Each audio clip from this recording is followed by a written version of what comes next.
Good afternoon students. Last lecture अंदर આપણે DNA સ્વયંજનનની ક્રિયાવિધિ અને ઉત્સેચકો વિશે વાત કરેલી હતી। તો આજે સૌથી પહેલાં આપણે ડીએનએ સ્વયંજનન જે છે એનો સંક્ષિપ્ત અહેવાલ જે છે લખી નાખી કે ઉત્સેચકનું કામ શું હતું। તો ડીએનએ સ્વયંજનનની અંદર વપરાતા ઉત્સેચકો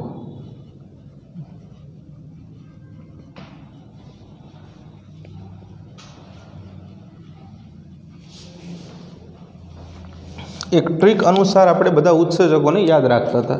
તો કઈ ટ્રીક હતી એની વાત કરીએ। તો ટ્રીક તમને યાદ રહી ગઈ હશે કે હે ગણેશ પ્રાઇમરી પોલીસ લા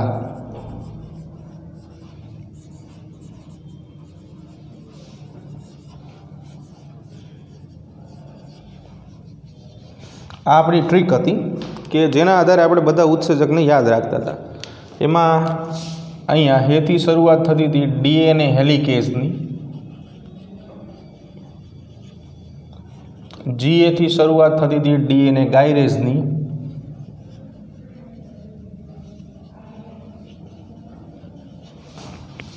अहींया थी शुरुआत थती थी आरएनए प्राइमेजनी, अहींया थी शुरुआत थती थी डीएनए पॉलीमरेजनी अने अहींया थी शुरुआत थती थी डीएनए लाइगेजनी। तो आ बधा उत्सेचको है, 5 उत्सेचकों विषे आपणे जोयुं हतुं। उत्सेचकोना नाम आपणे अत्यारे खाली लखावीए छीए। कार्य शुं हता? तो डीएनए हेलिकेज जे छे ए हाइड्रोजन बंधने तोड़वानुं काम करता हता।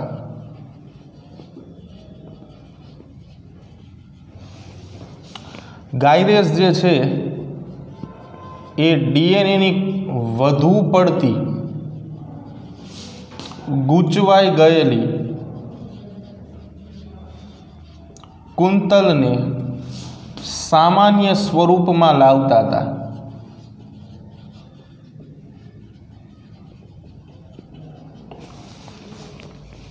प्राइमेज जे छे आरएनए प्राइमेज ए डीएनए नी कुंतल परथी आरएनए ना अणुनुं निर्माण करता था, सर्जन करवानुं काम करे।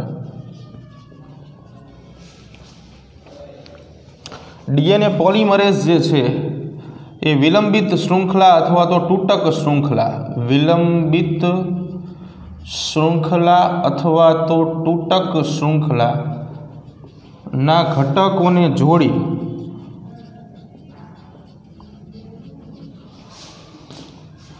संयुक्त एटले के आखी आखी सळंग श्रृंखला जे छे बनावता था, सळंग श्रृंखला बनावे।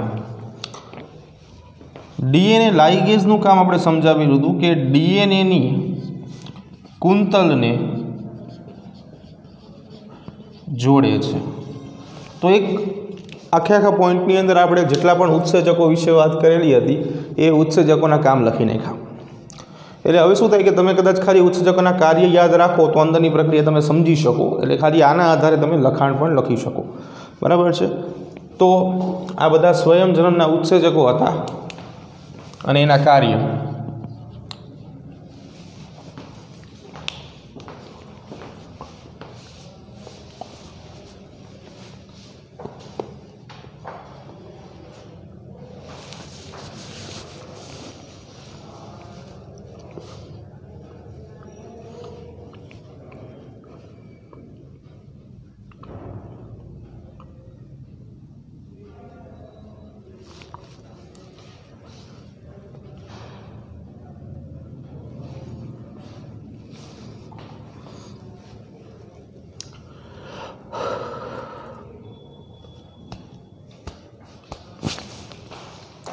હવે જો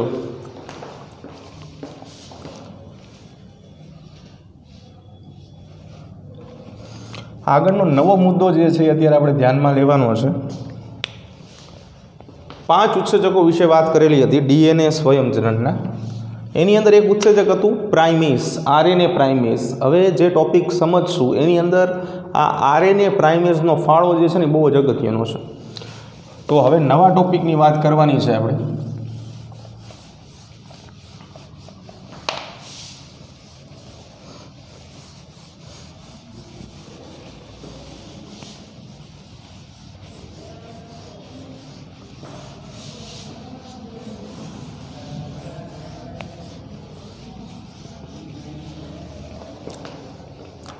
જો આગળનો ટોપિક છે પ્રત્યાંકન અથવા તો અનુલેખન. નેક્સ્ટ ટોપિક પ્રત્યાંકન અથવા તો અનુલેખન. યાદ કરો સેન્ટ્રલ ડોગમાં ભણ્યા હતા આપણે. સેન્ટ્રલ ડોગમા પ્રમાણે ચાલવાનું છે આપણે. આમાં સેન્ટ્રલ ડોગમાની અંદર આપણે શું સમજ્યા હતા, અથવા તો મધ્યસ્થ પ્રણાલી, કે ડીએનએ જે છે એ ડીએનએ પોતે સ્વયં જનનમાંથી પોતે ડબલ થાય છે, એટલે એકમાંથી બે થાય છે. આ એક પ્રક્રિયા આપણે ગઈકાલે ભણી ગયા, ડીએનએનું સ્વયં જનન, રેપ્લિકેશન ઓફ ડીએનએ. પછી ડીએનએ જે છે એમાંથી mRNA એટલે કે મેસેન્જર આરએનએ બનવાની પ્રક્રિયાને આપણે પ્રત્યાંકન પ્રક્રિયા કહેતા હતા. ધીમે ધીમે આપણે સેન્ટ્રલ ડોગમાં પૂરી કરશું. ખાલી અત્યારે આટલું જોઈએ કે ડીએનએમાંથી mRNA બનવાની પ્રક્રિયાને શું કહેશું? પ્રત્યાંકન પ્રક્રિયા કહેશું. તો આપણો ટોપિક છે પ્રત્યાંકન, કે જેને બીજા શબ્દોમાં આપણે કહેશું અનુલેખન. શું છે જુઓ. તો સૌથી પહેલાં એની વ્યાખ્યાની વાત કરીએ આપણે. તો ડીએનએ પરની માહિતી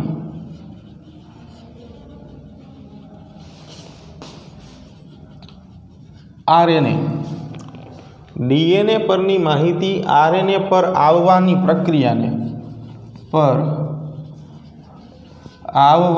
પ્રક્રિયાને પ્રત્યાંકન અથવા અનુલેખન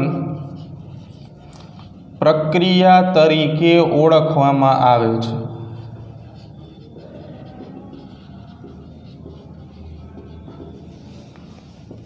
ડીએનએની માહિતી ક્યાં આવશે? આરએનએ ઉપર આવશે.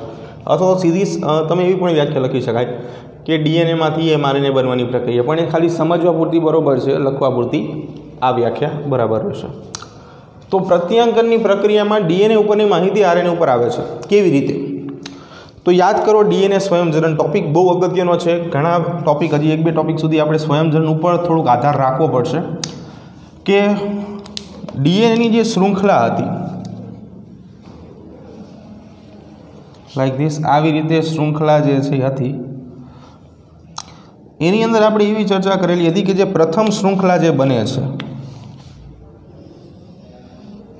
આ રીતે એક શૃંખલા બને જેને અગ્રેસર શૃંખલા કહેવામાં આવે છે.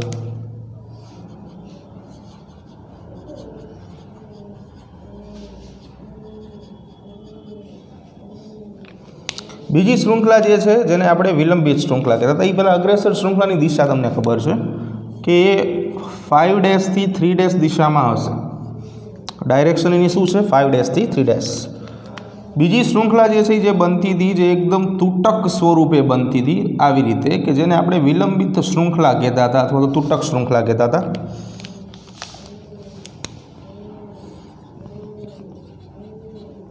વિલંબિત શૃંખલા અથવા તો જેને આપણે તૂટક શૃંખલા તરીકે ઓળખતા હતા, કે જેની દિશા એટલે કે ડાયરેક્શન જે છે એ પણ 5' થી 3' હતું. જો આ બધું ડાયરેક્શન યાદ રાખવા પડશે, કેમ કે વિકલ્પોમાં આવા પ્રશ્ન ઘણી વખત પૂછાતા હોય છે અને ઘણી વખત આપણને મૂંઝવણમાં મૂકી દે. બરાબર? તો એની અંદર તમને જો યાદ હોય તો આપણે ઉત્સેચકની વાત કરેલી હતી કે જે વિલંબિત શૃંખલા છે, એટલે કે બીજી ટેમ્પલેટ શૃંખલા, આપણે ગઈકાલે સ્વયંજનન ચીપિયો દોરેલો, એની અંદર આપણે વાત કરેલી હતી કે આ જે રહીને એને ખરેખર ટેમ્પલેટ શૃંખલા કહેવાય, બીબા જેવી શૃંખલા. અને અહીંયા જે ટુકડા બનતા હતા, જેને આપણે નામ આપતા હતા ઓકાઝાકી ટુકડાઓ, આના વિશે આપણે ગઈકાલે વાત કરેલી હતી કે જાપાનીઝ વૈજ્ઞાનિક ઓકાઝાકીના નામ ઉપરથી આ ટુકડાનું નામ જે છે ઓકાઝાકી ટુકડા જે છે પાડવામાં આવ્યું હતું. તો અહીંયા આપણે એક ઉત્સેચકની વાત કરેલી હતી કે જેનું નામ હતું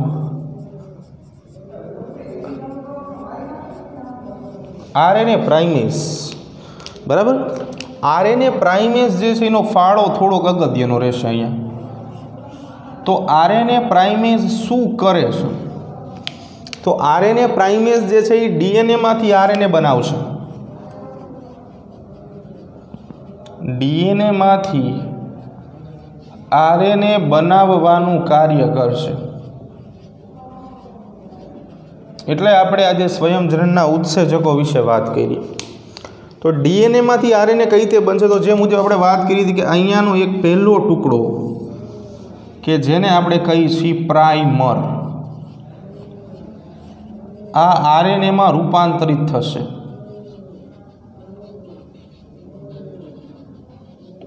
શું થશે? આરએનએમાં રૂપાંતરિત થવાનું કામ એ કરશે. પણ હવે આપણે જાણીએ છીએ કે ડીએનએની અંદર આવેલા નાઇટ્રોજન બેઝ, ડીએનએમાં આવેલ નાઇટ્રોજન બેઝ અને આરએનએમાં આવેલા nitrogen base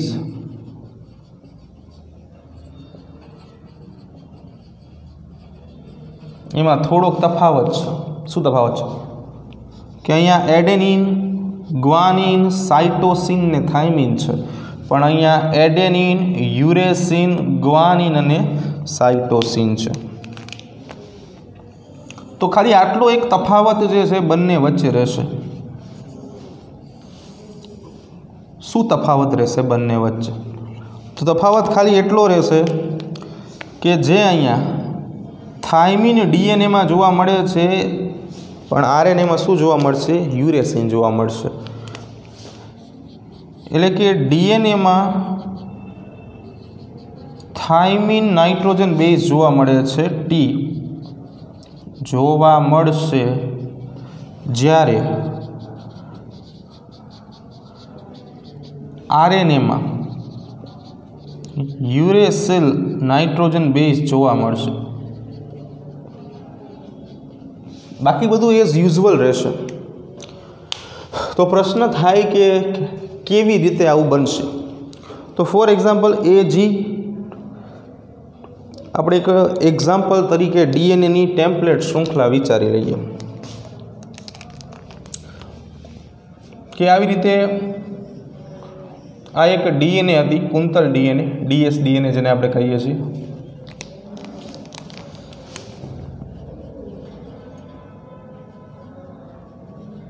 double stranded DNA છે.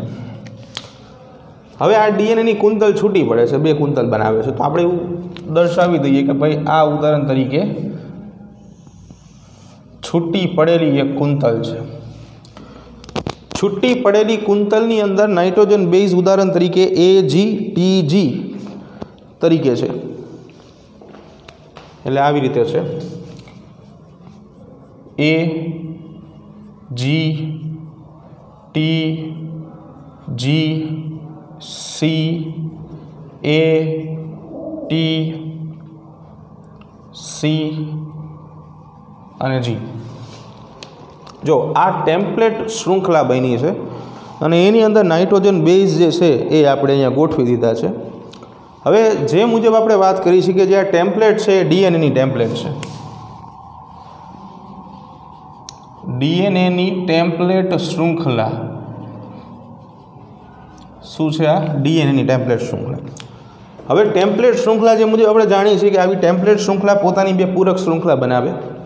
તો અહીંયા પૂરક શૃંખલા બનશે, પણ ફેર કેટલો રહેશે? જો તો ઉદાહરણ તરીકે પહેલાં આપણે એક પૂરક શૃંખલા બનાવી દઈએ કે આ પૂરક શૃંખલા બની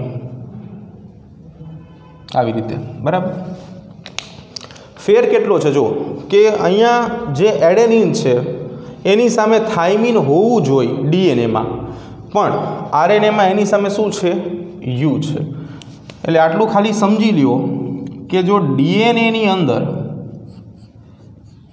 એની સામે ટી છે અને જીની સામે સી છે, એવી જ રીતે આરએનએમાં એની સામે યુ અને જીની સામે સી છે. તો અહીંયા એની સામે શું આવશે? તો કે એની સામે યુ આવશે. જીની સામે શું આવશે? તો કે સી આવશે. હવે જો ટી છે, ટી નથી અહીંયા, પણ ટીની સામે ખરેખર કોણ આવે? તો કે એ આવે. તો અહીંયા એઝ યુઝ્યુઅલ એ આવશે. જીની સામે શું આવશે? સી આવશે. સીની સામે જી આવશે. પાછું એ આવ્યું તો એની સામે શું આવશે? યુ આવશે. ટીની સામે એ આવશે, સીની સામે જી આવશે અને જીની સામે સી આવશે. તો અહીંયા જે આ કુંતલ બનાવી છે આપણે, કે જે પૂરક શૃંખલા શબ્દ વાપરો તો એ કુંતલ આરએનએની શૃંખલા છે. આરએનએની શૃંખલા છે. હવે એ આરએનએની શૃંખલા એક જ છે, તો એટલા માટે અહીંયા શબ્દ વપરાય SSRNA કુંતલ, એટલે કે સિંગલ સ્ટ્રેન્ડેડ RNA છે, એક કુંતલ ધરાવતી RNAની શૃંખલા છે. એટલે કે અહીંયા જે DNA ટેમ્પલેટ શૃંખલા હતી એની અંદરથી શું બની ગઈ? RNAની ટેમ્પલેટ શૃંખલા. રેડ કલરની DNAની છે, બ્લુ કલરની RNAની શૃંખલા છે, બરાબર. તો આવી રીતે RNAની કુંતલ શૃંખલા બનશે, એક જ તફાવત સાથે કે થાઇમિનની જગ્યાએ શું હશે? ત્યાં યુરેસિન હશે. હવે જે મુજબ આપણે DNA સ્વયંજનનની અંદર અભ્યાસ કરેલો હતો કે આપણે બે શૃંખલા બનાવી છે, પણ જો તમને ખબર હોય તો કે RNA બનવાની પ્રક્રિયા એક જ જગ્યાએ થાય છે. DNA સ્વયંજનનની ક્રિયામાં અથવા તો DNA સ્વયંજનનની પ્રક્રિયાની અંદર એક જ કુંતલ RNAના સર્જનનું મુખ્ય કાર્ય કરે છે.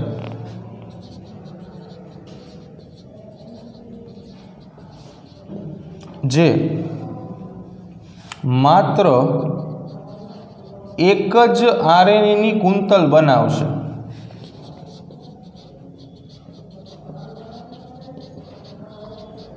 આથી RNA જે છે SS ફોર્મમાં હશે, એક જ શૃંખલા ધરાવશે, તો એક જ કુંતલ ધરાવશે.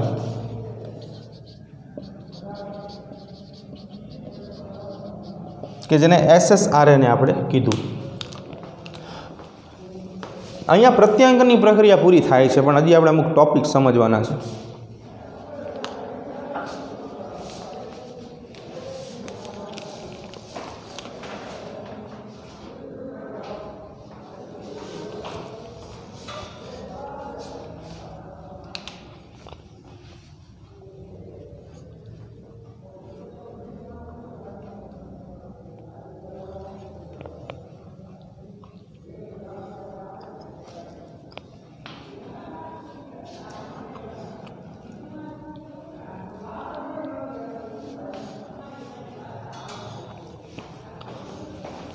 જો હવે આગળ જોઈએ. અહીંયા DNAની અંદર થતી પ્રત્યાંકનની પ્રક્રિયા પૂરી થાય છે, પણ હજી એક પ્રશ્ન છે. જે આપણે છેલ્લો પોઈન્ટ લખ્યો ને એ પ્રશ્ન બની ગયો છે કે DNA સ્વયંજનનની પ્રક્રિયાની અંદર એક જ કુંતલ RNAના સર્જનનું મુખ્ય કાર્ય કરે છે, માત્ર એક જ RNAની કુંતલ બનાવશે. આથી DNA એક જ કુંતલ ધરાવે છે, RNA એક જ કુંતલ ધરાવે છે SSRNA, જે આપણે પહેલાં કાઉન્સમાં લખેલું છે. પ્રશ્ન એ જ છે કે કેમ એક જ બનાવે છે અને કદાચ બે બની જાય તો શું થાય? ચાલો તો હવે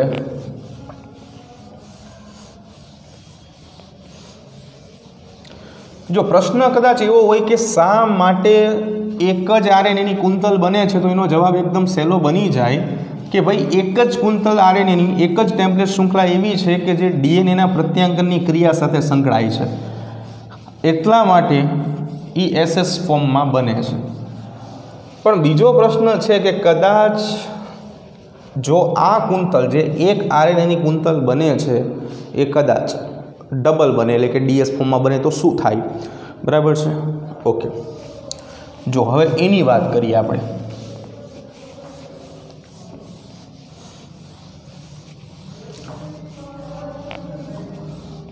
તો થોડુંક કોમ્પ્લિકેટેડ નોલેજ જે છે જે આપણે અહીંયા પ્રાપ્ત કરવાનું છે, પણ ધ્યાન આપજો, બહુ ઇઝી છે.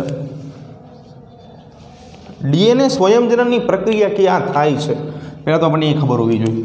જો આપણી પાસે કોઈ એક કોષ છે, એની અંદર એનું પોતાનું એક કોષ કેન્દ્ર છે,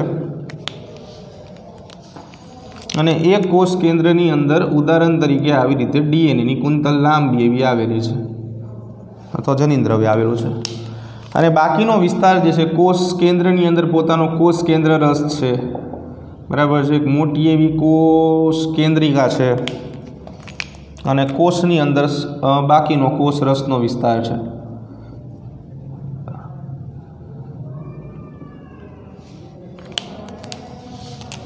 તો આ અત્યારે આપણા માટે કોષ બની ગયો છે. આ જે છે એ કોષ કેન્દ્ર બની ગયું છે, અને આ જે છે એ જનીન દ્રવ્ય બની ગયું છે, અને આ બની ગયો છે કોષ રસ. તો DNA સ્વયંજનનની પ્રક્રિયા કોષના કોષ કેન્દ્રમાં થશે, યાદ રાખજો ખાસ. ડીએનએ સ્વયંજનન આ કોષ કેન્દ્રમાં થતી પ્રક્રિયા છે. સ્વયંજનનની પ્રક્રિયાના કારણે જે આરએનએ મળે છે, જે એસએસઆરએનએ ફોર્મમાં હોય છે, આ આરએનએ કોષ કેન્દ્રમાંથી બહાર જાય અને કોષ રસમાં દાખલ થશે. કોષ કેન્દ્રમાંથી બહાર નીકળી કોષ રસમાં દાખલ થશે અને ત્યાં આગળની પ્રક્રિયાઓ કરશે. તો પહેલો જ પ્રશ્ન એવો થાય, આટલી બધી પ્રક્રિયા કરી નાખી, હજી આગળ શું પ્રક્રિયા કરવી છે? તો સેન્ટ્રલ ડોગમાની અંદર આપણે હજી 2 પોઈન્ટ સમજ્યા છીએ. એક તો ડીએનએ પોતે સ્વયંજનનથી ડબલ થાય છે અને ડીએનએ જે છે એ પ્રત્યાંકનથી આરએનએ અથવા તો એમઆરએનએ. અત્યારે ખાલી આપણે આરએનએ યાદ રાખશું, એમઆરએનએ કઈ રીતે બને છે ને એ બધું સમજાવીશ, પણ અત્યારે ખાલી એવું યાદ રાખો કે આરએનએ બને છે. પણ આ આરએનએ જે છે એ આગળ જઈને પ્રોટીન બનાવશે ભાષાંતર પ્રક્રિયાથી. એ પ્રક્રિયા જે છે કરવાનું કામ જે છે એ એમઆરએનએ કોષ રસમાં કરે. એટલે આ આખી પ્રોસેસ જે છે એમઆરએનએ કન્વર્ટ ઇન્ટુ પ્રોટીન્સ, તો આ પ્રોસેસ કોષ રસમાં થશે, કોષ રસમાં. પણ પહેલી પ્રક્રિયા જે આગળની પ્રક્રિયા છે એ થશે કોષ કેન્દ્રમાં. બરાબર? તો હવે મુખ્ય મુદ્દા પર આવીએ. શા માટે 1 કુંતલ બને છે એ તો આપણે સમજી ગયા છીએ કે ભાઈ 1 કુંતલ બને છે એનું કારણ એવું છે કે ડીએનએની માત્ર એક જ શૃંખલા જે છે અથવા તો એક જ ટેમ્પલેટ શૃંખલા એવી છે કે જે આરએનએના સર્જનનું કામ કરે છે. ચાલો એ પ્રશ્ન લખી નાખીએ. શા માટે આરએનએની એક જ શૃંખલા બને છે? દરેક પ્રશ્નનો જવાબ હોય છે અમુકને બાદ કરતાં, એટલે જો કે આ પ્રશ્નનો જવાબ છે આપણી જોડે. તો ડીએનએની 2 કુંતલ પૈકી ડીએનએની 2 ટેમ્પલેટ શૃંખલાઓ પૈકી ની માત્ર એક જ શૃંખલા આરએનએના સંશ્લેષણ સાથે સંકળાયેલ છે, સંશ્લેષણ સાથે સંકળાય છે અને આથી એક જ આરએનએની શૃંખલા બનશે.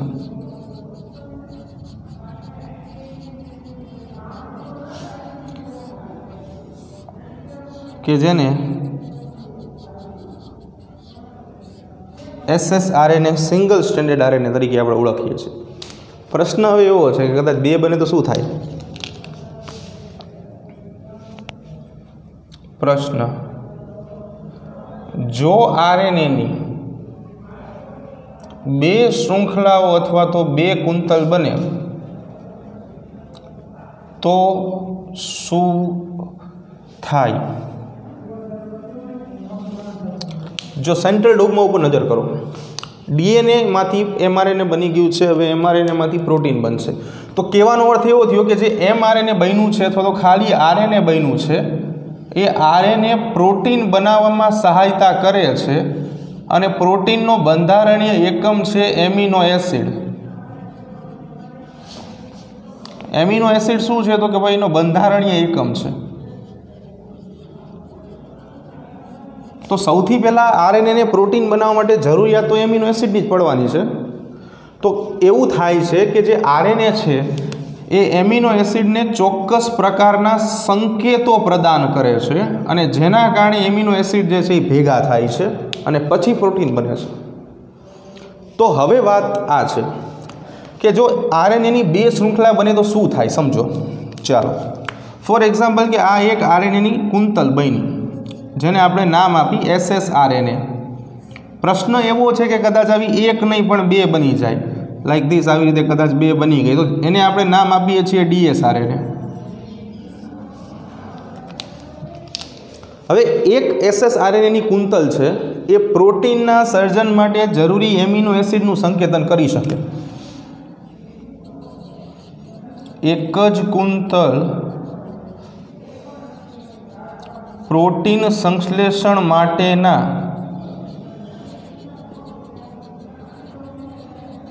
જરૂરી એમિનો એસિડનું સંકેતન કરી શકશે।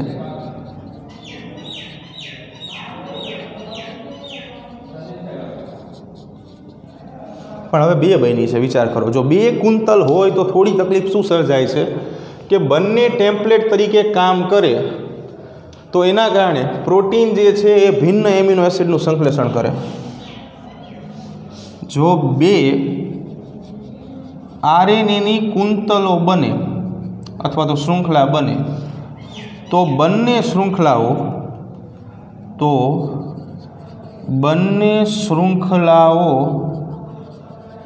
ભિન્ન ભિન્ન એટલે કે જુદા જુદા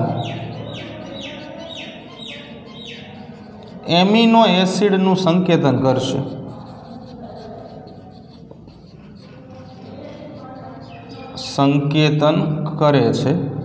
જેથી પ્રોટીન સંશ્લેષણ અથવા તો પ્રોટીનના નિર્માણની પ્રક્રિયા, પ્રોટીન સંશ્લેષણ એ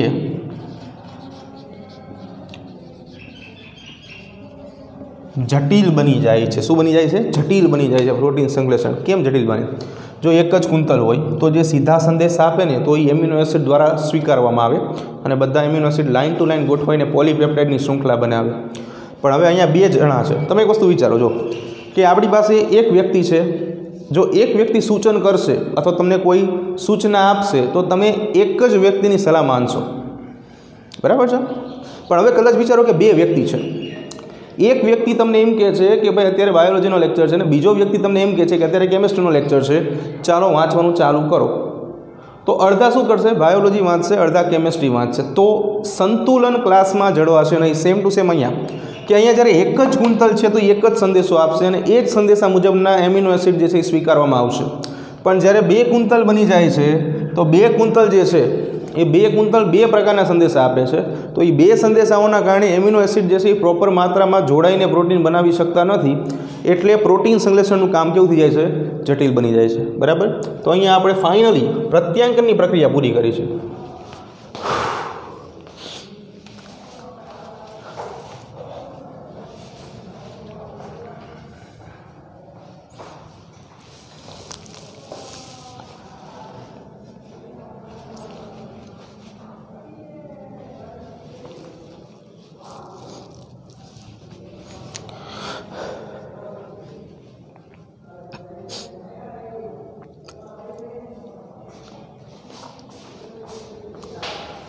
હવે જો આગળ વાત કરીએ, પ્રત્યાંકનની પ્રક્રિયા આપણે સમજ્યા। હવે આપણે જોવાનું છે પ્રત્યાંકનની પ્રક્રિયાનો એકમ કોણ છે?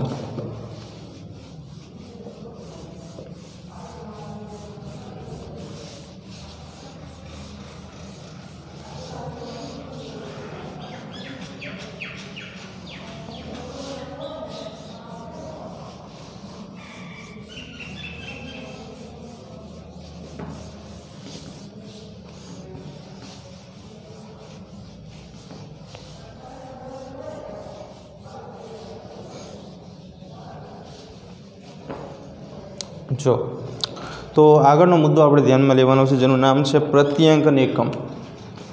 પ્રત્યાંકનની પ્રક્રિયા દર્શાવતો ઘટક પ્રત્યાંકન એકમ તરીકે ઓળખાશે। પ્રત્યાંકન એકમ જે છે એ મૂળભૂત 3 ભાગોનો બનેલો છે। તો 3 ભાગોની મુખ્ય રચના છે, 3 મુખ્ય ભાગોની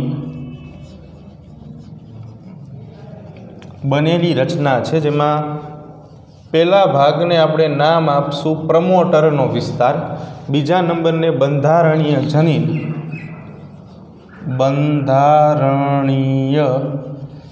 જનીન અને ત્રીજા નંબરને સમાપક। 3 અલગ અલગ ભાગો જે છે એ જોવાના છે। જે મુજબ આપણે જાણીએ છીએ કે અહીંયા ડીએનએની શૃંખલા જે છે એ વિરુદ્ધ પ્રકારની છે એકબીજાથી, અથવા તો જુદી જુદી દિશાઓની છે.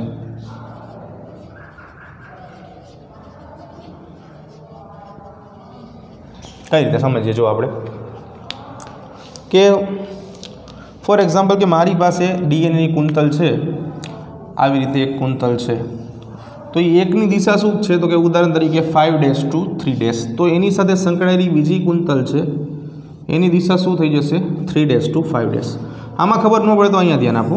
આ ઉદાહરણ તરીકે મારી પાસે એક શૃંખલા છે કે જેની દિશા છે 5' to 3'.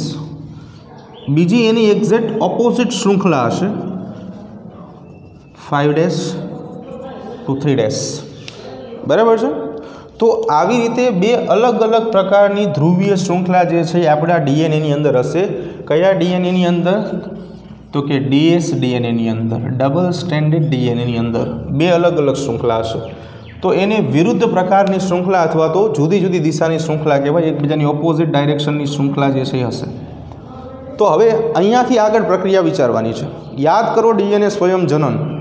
તો ડીએનએ સ્વયંજનનની અંદર આ વસ્તુ જે છે આપણે ભણેલા છીએ કે આવી બે અલગ અલગ ટેમ્પલેટ શૃંખલાઓ જે છે એ બની જતી હતી. બીબા જેવી શૃંખલા એવો શબ્દ આપણે વાપરતા હતા કે જેની અંદર અમુક પ્રકારના નાઇટ્રોજન બેઝ હોય છે, એની પૂરક શૃંખલા જે છે હવે આપણે બનાવવાની હોય છે. બરાબર. તો હવે વાત કરીએ કે આકૃતિ એક સાદી એવી સમજી લઈએ ડીએનએ સ્વયંજનની. કેટલાક આંકડાકીય માહિતી જે છે, અમુક દિશાઓ જે છે એ આપણે યાદ રાખવાની છે.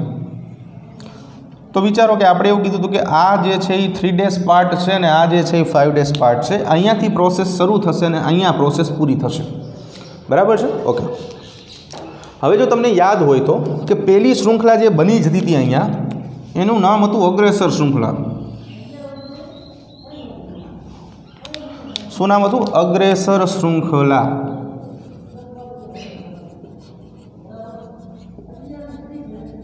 અગ્રેસર શૃંખલાની દિશા 5' થી 3'. તમને સમજાવ્યું હતું, નાના નાના મુદ્દાઓ યાદ રાખશું તો જ આપણને બધું આવડશે. બીજી શૃંખલા જે છે એ તૂટક શૃંખલા બનતી હતી. તૂટક શૃંખલામાં આપણે એમ કહેતા હતા કે જે આ તૂટક શૃંખલા બને છે એ આગળ પોલિમરાઇઝેશનની પ્રક્રિયા કરશે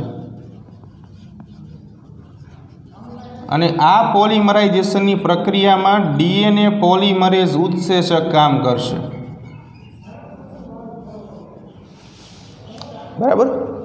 તો પોલિમરાઇઝેશનની પ્રક્રિયામાં ડીએનએ પોલિમરેઝ ઉત્સેચક જે છે એ કામ કરશે. તો ડીએનએ પોલિમરેઝ ઉત્સેચક જે છે એ આ ઘટકોને જોડશે. બરાબર. તો આવી રીતે આખી પ્રોસેસ થશે. હવે તમે વિચારો કે અહીંયા 5' છેડો છે. ફોર એક્ઝામ્પલ કે આ કુંતલ જે છે એ આ રીતે છે. આમ વિચારો, અહીંયા 5' છેડો છે, ઉપરની બાજુ શું થશે? 3' છેડો થશે, કેમ કે એકબીજાના ઓપોઝિટ હોય. જો અહીંયા ખાસ ધ્યાન રાખજો. તો વિચારો કે જે આ શૃંખલા તૂટક હતી એ પોલિમરાઇઝેશનની પ્રક્રિયાથી આવી સળંગ શૃંખલા ક્યારે બને? તો કે જ્યારે ડીએનએ પોલિમરેઝ ઉત્સેચક કામ કરે ત્યારે. ચાલો હવે વિચારી લ્યો કે ડીએનએ પોલિમરેઝ ઉત્સેચકે કામ પૂરું કરી નાખ્યું ને એ તૂટક શૃંખલા જે છે એ હવે આખી સળંગ શૃંખલા બની ગઈ. તો એની દિશા કઈ દેશું આપણે? તો આની કરતાં વિરુદ્ધ દિશા હોય, એટલે કે અહીંયા જો અહીંયા 3' હોય તો અહીંયા 5' આવશે ને અહીંયા જો 5' હોય તો 3' આવશે. તો કહેવાનો અર્થ એવો થયો કે જે શૃંખલા બની છે એની દિશા શું થઈ ગઈ? 5' થી 3' થઈ ગઈ. તો તમને કીધું છે કે પોલિમરાઇઝેશનની દિશા જે છે એ 5' થી 3' છે. એટલે આ શૃંખલાને યાદ રાખો કે પોલિમરાઇઝેશન દ્વારા બનતી શૃંખલાની દિશા 5' થી 3' છે. બરાબર. ચાલો, તો આ પહેલી લાઈન જે છે જે તમને બુકની અંદર આપી છે એ આપણે પૂરી કરી છે. નેક્સ્ટ, તો એ વખતે ટેમ્પલેટ શૃંખલા કઈ હશે? તો જો ટેમ્પલેટ શૃંખલા વિચારો, કોઈ પણ ટેમ્પલેટ લઈ લો, તો ટેમ્પલેટ શૃંખલાની દિશા, ટેમ્પલેટ શૃંખલાની દિશા શું થશે? 3' to 5'. ટેમ્પલેટ શૃંખલાની દિશા થઈ જશે 3 to 5 દિશાની ટેમ્પલેટ શૃંખલા બનશે। હવે વિચારો કે અહીંયા આપણે એવી વાત કરી હતી કે અહીંયાનો ઘટક જે છે એ આરએનએના નિર્માણની પ્રક્રિયાને પ્રોત્સાહન આપશે અથવા તો આરએનએના નિર્માણની પ્રક્રિયા કરે છે। તો હવે સમજો, આ આપણી ટેમ્પલેટ શૃંખલા લાઈક ધીસ 3 5 આ એની દિશા થઈ ગઈ। આવી રીતે બધા ઘટકો બને છે, જે મુજબ હમણાં આપણે વાત કરી કે એ દિશા શું હતી, 5 થી 3 દિશા હતી। તો આનો અર્થ એવો થયો કે કદાચ જો અહીંયા કોઈ ઘટક, ફોર એક્ઝામ્પલ કે આ ઘટક જે છે એ આરએનએ બને છે અથવા તો આ ઘટક જે છે આરએનએ બને છે, તો જે ઘટક આરએનએ બનશે, રિબોન્યુક્લિક એસિડની અંદર જે ઘટક પરિણમશે, તો એ ઘટક આરએનએનો, આ આરએનએનો ઘટક જે છે એની દિશા શું હશે, એટલે આરએનએની દિશા પણ આ શૃંખલાની દિશા મુજબ હશે, એટલે કે 5 થી 3 ની દિશામાં હશે। તો અહીંયા આપણે 3 ઘટકોની દિશા જોઈ। કઈ કઈ દિશા જોઈ? દિશાઓ, બરાબર। પહેલી દિશા જોઈ ટેમ્પલેટ શૃંખલાની। શું હતી ટેમ્પલેટ શૃંખલાની દિશા? તો કે 3 to 5। સેકન્ડ નંબર ઉપર જોઈએ આપણે આરએનએ શૃંખલાની દિશા અથવા તો આરએનએની દિશા, કે જે 5 to 3 હતી। અને લાસ્ટમાં ત્રીજા નંબર ઉપર આપણે જોઈ હતી કે ભાઈ આખી પોલિમરાઇઝેશનની પ્રક્રિયાની દિશા, પોલિમરાઇઝેશનની દિશા 5 થી 3। હજી એક આપણે દિશા આવે છે પણ એ ભણવામાં નથી આવતી, એટલે આપણે ભણતા નથી।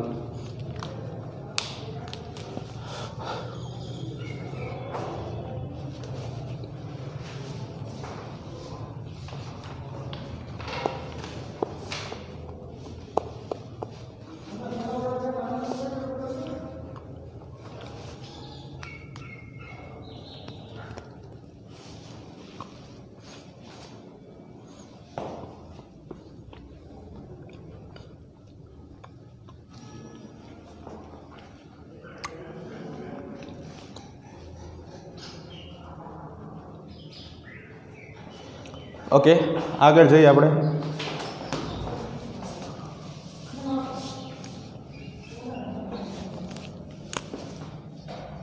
નંબર 5, હવે આપણે જોવાનું છે કે ભાઈ આ ડીએનએની કુંતલો જે છે, જે આપણે ઉપયોગમાં લઈએ છીએ, કે જે આપણું પ્રમોટર એકમ, પ્રત્યાંકન એકમ છે, તો એ પ્રત્યાંકન એકમ જે છે એ કેવું દેખાય છે?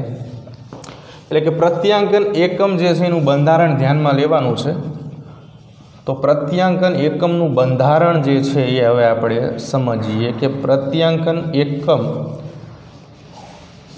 બંધારણ કેવું દર્શાવે છે। તો પ્રત્યાંકન એકમ તરીકે આપણે જોઈ લીધું ડીએનએ, કેમ કે ઓબ્વિયસલી ડીએનએમાંથી તે એમઆરએનએ અથવા તો આરએનએ બનવાની પ્રક્રિયા જે છે એ થશે। તો અત્યારે આપણો જરૂરિયાતનો ઘટક કોણ છે? ડીએનએ, ડીઓક્સી રિબોન્યુક્લિક એસિડ, બરાબર। ડીએનએ જરૂરી છે પ્રત્યાંકનની પ્રક્રિયા થવા માટે। તો જે મુજબ આપણે આગળ વાત કરી કે ડીએનએની શૃંખલા જે છે એ પરસ્પર વિરુદ્ધ પ્રકારની છે। તમને જો દિશા માટે શબ્દ ધ્રુવત્વ વાપરેલો છે એ જ કહેવાય, બરાબર છે। ચાલો, તો હવે શું થાય છે? તો કે જે મુજબ આપણે આકૃતિ દોરીએ છીએ અને સમજીએ છીએ કે ડીએનએની આવી રીતે દિશા હોય છે, લાઈક 5 થી 3 અને 3 થી 5। એવી રીતે આ મુજબ આપણે દિશા જે છે હશે।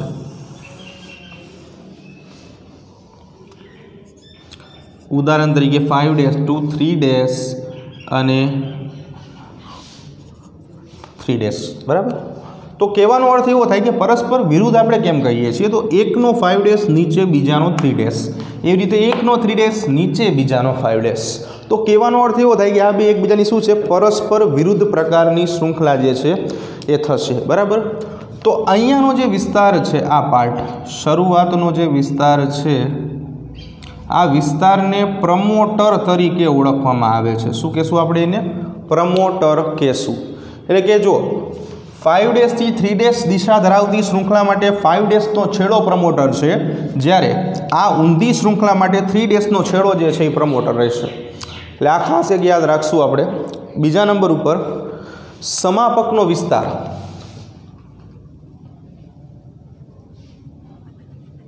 તો આ જે ભાગ છે એને સમાપક તરીકે ઓળખવામાં આવે છે. એન્ડિંગ સાઇટ કે જે મોટા ભાગે પ્રક્રિયાને પૂરી કરવા માટે ઉપયોગમાં લેવાતું હોય. પ્રમોટરની અંદર 100 થી લઈને 1000 બેઝ પેર્સ આવેલા હોય છે. બુકની અંદર નથી આપ્યું, લખજો, એક્સ્ટ્રા માહિતી છે. વચ્ચેનો જે ભાગ છે આખે એટલે કે આ છેડો અને આ છેડો એ બેને બાદ કરી નાખો. વચ્ચે જે ભાગ મળે છે જેને બંધારણીય જનીન કહેવામાં આવે છે.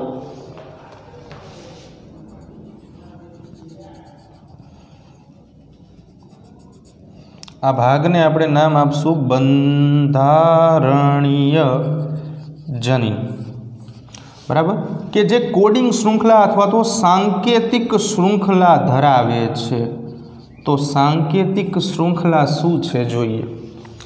ચાલો સાંકેતિક શૃંખલા જોઈએ. ATGC. આવી રીતે કોઈ શૃંખલાની અંદર ATGC ATGC ATGC ATGC 1 2 3 4 ATGC 5 અને ATGC 6 આવા બેઝ પેર જે છે એ આવેલા હોય. તો હવે વિચારો કે શૃંખલા વાત આપણે કરીએ છીએ DNAની. એમાં DNAની શૃંખલા છે એટલે આપણે નામ આપશું dsDNA. બરાબર છે? તો અહીંયા પ્રત્યાંકની પ્રક્રિયા અત્યારે નથી વિચારવાની. વિચારવાનું એવું જ છે કે સાંકેતિક શૃંખલા કેવી રીતે નવી શૃંખલા બનાવશે. તો આ આખી શૃંખલા જે છે એનું નામ થઈ જશે ટેમ્પલેટ શૃંખલા. અહીંયા સુધીની. તો હવે ત્યાં શું થશે? જો DNAની શૃંખલા છે, નવું DNA બનાવવાનું છે. એક શૃંખલા, આ શૃંખલા પોતે એક ટેમ્પલેટ શૃંખલા છે અને નીચેની જે છે એ બીજીની પૂરક શૃંખલા છે એમ કહી શકાય. અથવા તો નીચેની ટેમ્પલેટ હોય તો ઉપરની પૂરક કહી શકાય. તો DNAની વાત છે. DNAની અંદર A સામે શું આવે? T આવે. T સામે A આવે. G સામે C આવશે. C સામે G આવશે. એવી રીતે A સામે T, T સામે A, G સામે C, C સામે G, T A C G, T A C G, T A C G, T A C G. બરાબર? તો કહેવાનો અર્થ એવો થયો કે આને કહેવાય પૂરકતાનો સિદ્ધાંત. ફોર એક્ઝામ્પલ કે પહેલી શૃંખલા જે છે એની દિશા તમને આપી દઈએ કે આ દિશા જે છે 3' નો છેડો છે અને આ છેડો જે છે એ 5' નો છેડો છે. તો આ 3' નો થશે અને આ 5' નો થશે. તો આવી રીતે પૂરક શૃંખલા જે છે બનાવશે. શા માટે આની અંદર આવું આવ્યું? કારણ કે જ્યારે આપણે વાત DNAની કરીએ છીએ તો એમાં એડેનિન સામે થાઇમિન અને ગ્વાનિન સામે સાઇટોસિન પ્રેઝન્ટ હોય છે. એટલા માટે આવું જે છે એ આવ્યું છે. બીજું કે બંધારણીય જનીન. આ બંધારણીય જનીનના છેડાના બંને ભાગે, બંધારણીય જનીનના છેડાના ભાગે એક બાજુએ પ્રમોટર અને બીજી બાજુએ અને વિરુદ્ધ બાજુએ સમાપક આવેલ હોય છે. બરાબર? તો બસ હવે સમયની મર્યાદાના કારણે આપણે થોડોક ટોપિક અહીંયા રાખીએ છીએ, સ્ટોપ કરીએ છીએ. બાકીનો આવતીકાલે નેક્સ્ટ લેક્ચરમાં જોશું. તો અહીંયા આપણે આપણો લેક્ચર જે છે આજનો એ પૂરો કરીશું.